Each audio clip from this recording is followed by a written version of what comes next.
Hello and welcome, all you degenerates.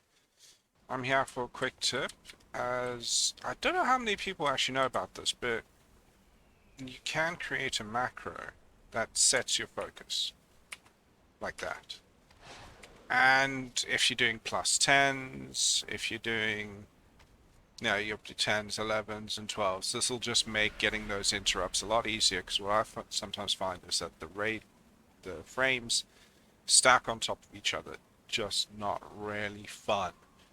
So, you create macros to do the work for you.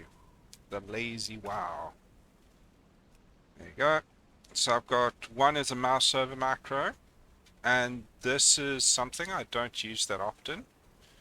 But as you can see, you can just kind of. So if you got your mouse over that, let me put it somewhere where I can just hit it. There we go.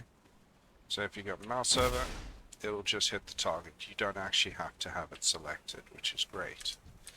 Though the macro I tend to use, because I'm lazy, is a focus macro.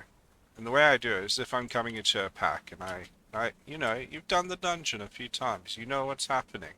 You think, okay, I know which mobs I want to interrupt just to make the healer's life a little bit easier. You set the focus on that mob, and then you can set up the same macro for your Stormbolt as well if you want to.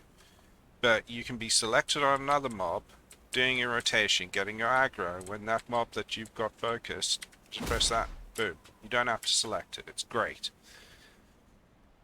The macro that you use is this one. Very simple. I'll have it in the little chat window thing below, and you guys can just copy it across. Very lazy way of doing a plus 10, making sure, especially in a pug, you're at least interrupting some of those spells and just making your healer's life a little bit easier. And they'll be, this is actually a half decent tank. Remember, we're not the best tank. We're kind of just going for, playing well, enjoying it, You're not your 200 IQ guy. You're Bob, Joe, whatever they do, for the middleman of the pack. Anyway, have a nice day.